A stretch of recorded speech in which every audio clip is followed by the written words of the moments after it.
Hey guys, so this is my top 10 books of 2019. I was very close to adding my bottom 5 books into this video, but figured I'd try and keep it positive. Might do another separate video or maybe just IGTV it or something like that. Not 100% sure. So if you can hear the washing machine in the background, I'm really sorry. I've got the door shut. I'm trying to keep it as quiet as I can. And if things look different, it's because I'm filming on my phone. My camera's card is full and I just don't have the time to try and empty it out and sort my life out, really, which should be my 2020 goal, to actually be more reasonable like that. So I'm going to kickstart things with a book that I actually don't have because I sent it on to a friend after I read it. It's All the Bright Places by Jennifer Niven, so just pretend I'm holding it somewhere here. It basically tells the story of Finch and Violet, who are two teenagers living in America, and they both are struggling quite a lot with their mental health. They meet at their school up on top of the tallest building, basically both considering jumping off of it because they're just so done with everything. Violet is quite a preppy kind of kid at school, and so she lies to Finch and says that she was just kind of up there for no real reason, just looking out over the school. But he senses that there's something deeper going on. The book really deals with mental health very well. It talks about bipolar disorder, and it does it in a very mature way where it's not suggested that the character that struggles with it flips out from being really manic to really low and depressed, but it's kind of it's a much longer process where they're very despondent for quite a few chapters, spanning over like a few weeks, and then they're very manic, and then they're very despondent again. It's not like a massive rapid change, and I think that's really important to show. It's a really lovely, I've said really so many times in this already, but it's a lovely story.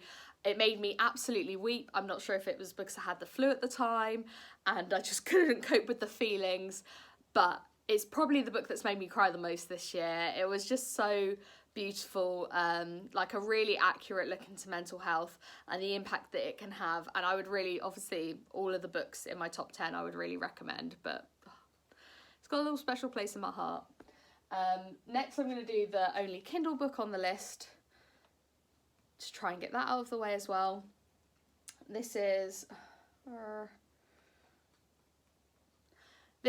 Going to Hurt by Adam Kay. It's probably, I think there's 2 non-fiction books on the list.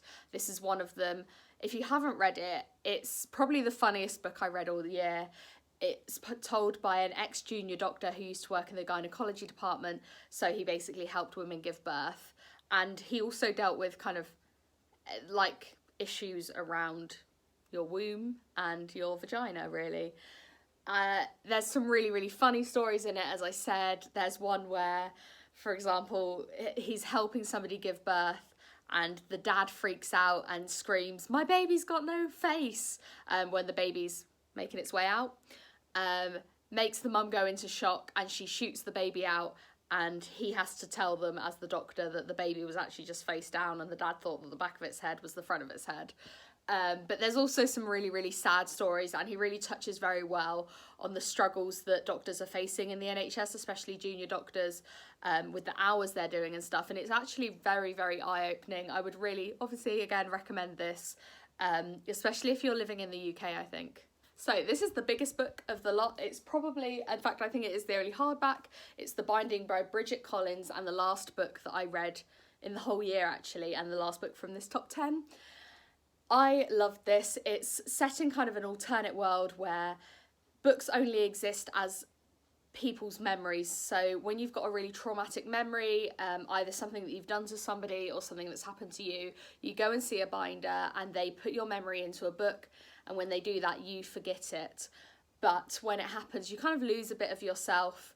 This has a really good LGBT love story in it. I thought the representation in the book was really well done, and probably one of the best examples of it that I've read in an adult book ever. I'm basically recommending this to everybody that I know at the moment because it's the last really good book I read.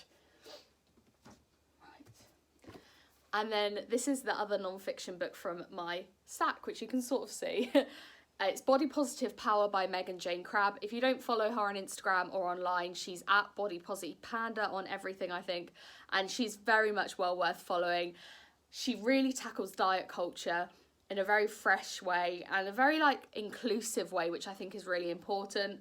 She talks about disability and race and gender in relation to body positivity, as well as being of a much larger size and than sometimes the body positivity movement can be aimed at. I think there's this kind of movement towards people with like size 12 or size 14 bodies kind of claiming the body positivity movement, but she looks at the roots of it and really like hard facts behind why diet culture is absolute rubbish.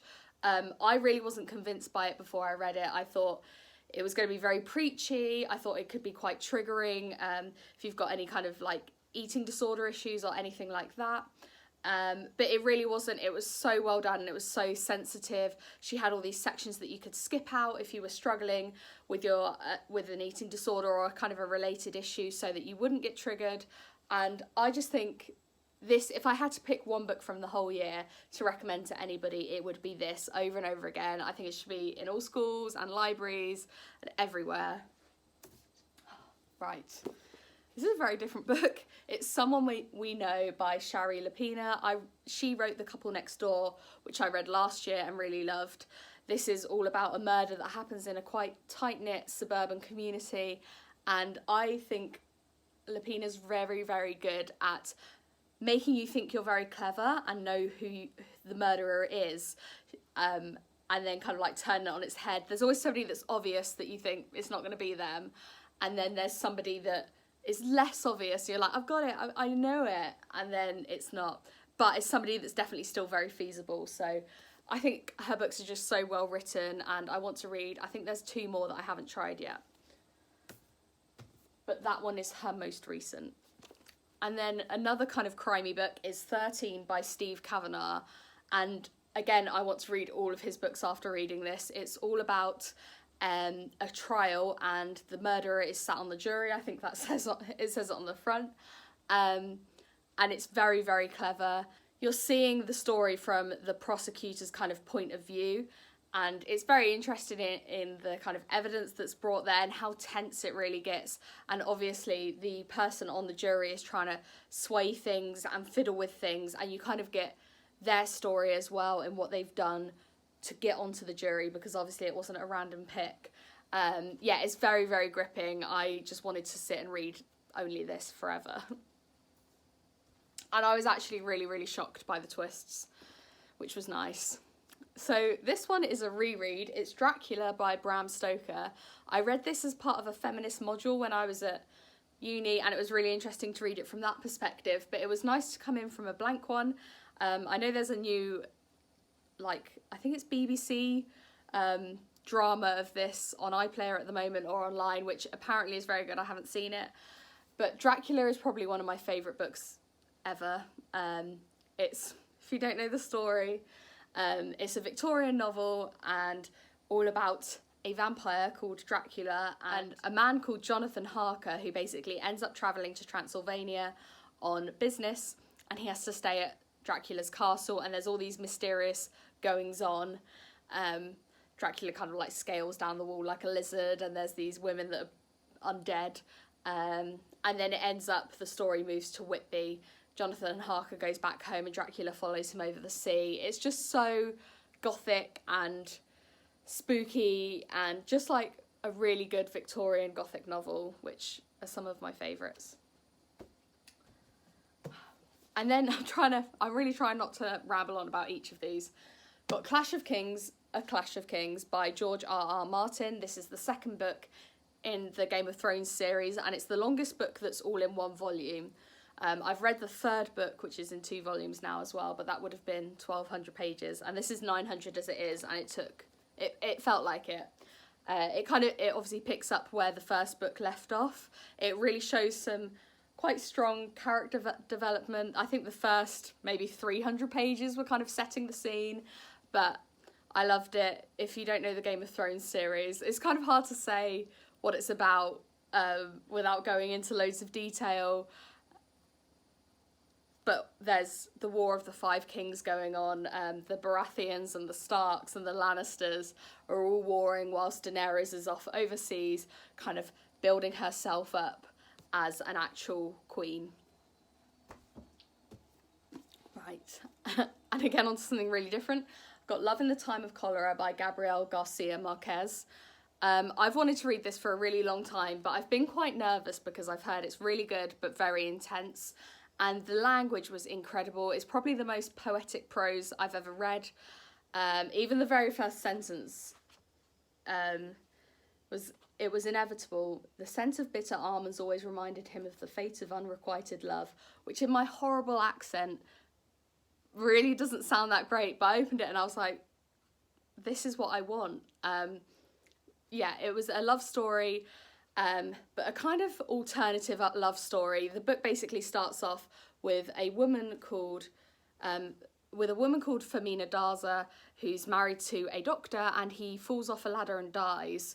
She's in her 80s, I think, or in her 70s, and basically after the wake, a man comes up to the door and tells her he still loves her, and then we go back in time to when she's much younger, and a man called Florentino Arizza is much younger, and he's pursuing her, and it's basically this big tale of unrequited love, and you see their love blossom, and then you kind of see where it all goes wrong as well. And then finally, I'm pretty sure that will make 10, is The Seven Deaths of Evelyn Hardcastle by Stuart Turton.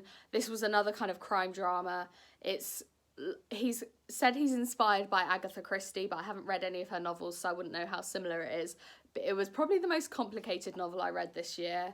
It's basically a story all about an unnamed narrator who wakes up in a different host body every morning in the same place, needing to solve the same murder of Evelyn Hardcastle. He's basically replaying the day each day with different guests at this party until he can solve the crime. Saying more than that kind of gives it away, but it was really, really good, and kind of something that you couldn't dip in and out of but had to sit there and really concentrate on. Right, and that's it. I'm really hoping that it all came out fine. I'm really conscious of the fact that I probably wasn't looking at the camera and I was just looking at the screen, because it's so easy to not do that. But thank you for watching, and I'll see you guys again soon. Bye.